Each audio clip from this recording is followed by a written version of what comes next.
福建炒飯。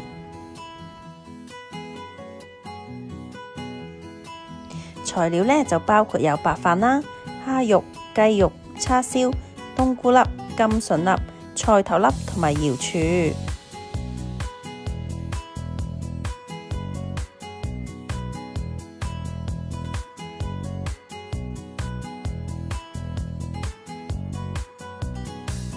首先呢，就將啲材料呢切細粒先。一般人呢炒飯用嘅菜粒呢都係用芥蘭嘅，不過呢亦都可以用西蘭花粒嘅喎。各人口味唔同啦，所以呢隨住自己嘅配搭中意就可以啦。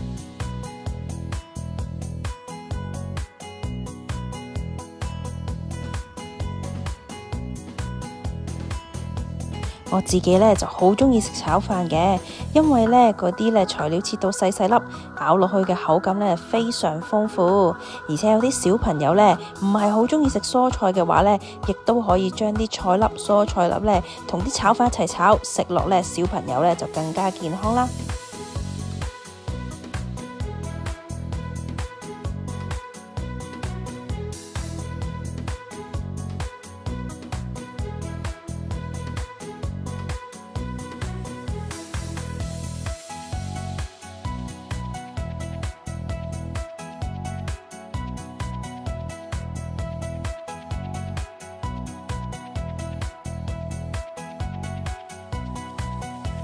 冬菇呢同瑤柱要預先炆好嘅。如果大家呢唔知道方法嘅話呢，可以 check 翻之前我哋教過大家嘅方法啊。想要煮得到好味嘅福建炒飯呢，個炒飯底都好緊要嘅喎。首先呢，一定要落油興咗個鑊先，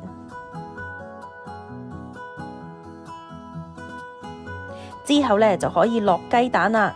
等佢炒到幾秒之後呢，即刻呢落啲飯落去一齊炒。之前呢同大家分享過啦，隔夜飯當然係最好啦。不過如果臨時臨急冇隔夜飯，又可以點呢？一樣有方法可以解決嘅。煲飯嘅時候呢，就落少啲水，跟住呢放佢2至3個鐘頭，咁呢就可以攞嚟炒噶咯。炒飯底記住落啲鹽、胡椒粉同埋雞粉。如果呢想做到粒粒分明呢，就一定唔可以偷懶啦。成個炒嘅過程呢，要不停呢兜佢，令到佢啲飯粒呢可以呢分開晒。火候呢亦都要適中，如果唔係呢，啲飯呢就會好容易燶噶啦。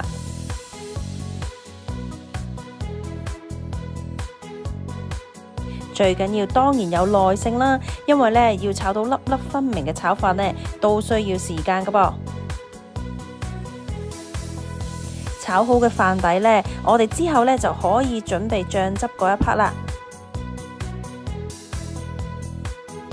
先煎香啲雞肉先，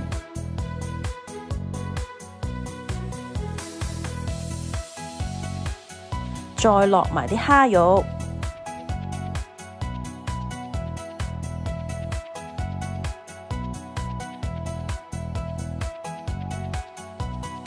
同埋啲叉燒一齊炒勻佢。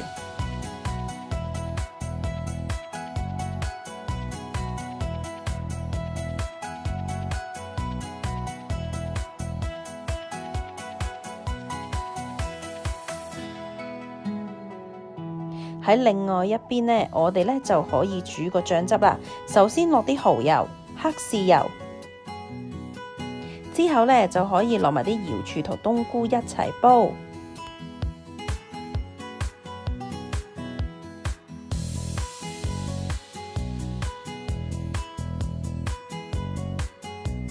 再落埋啲菜粒同埋甘筍粒，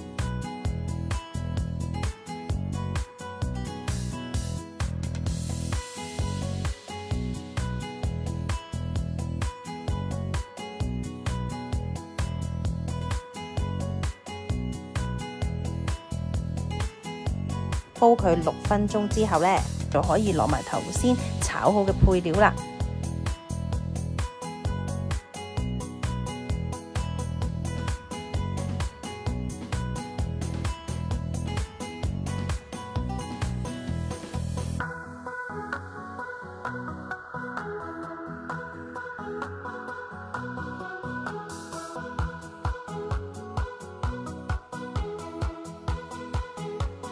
最後嘅步驟呢，記得要落生粉水啊，因為呢咁樣會令到啲醬汁呢結身啲。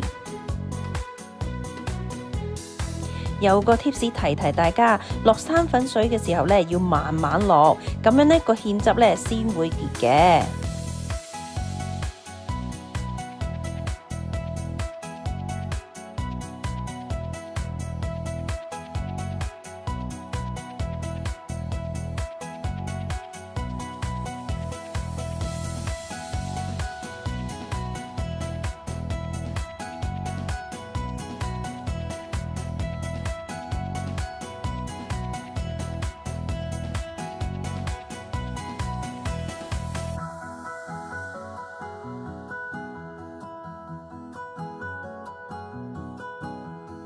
萬事俱備，可以落碟啦！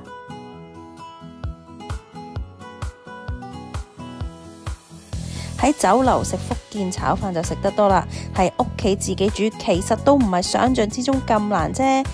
喺屋企煮呢，彈性更加大，因為你可以選擇自己中意嘅食材配搭，咁就可以煮到你夢想中嘅福建炒飯。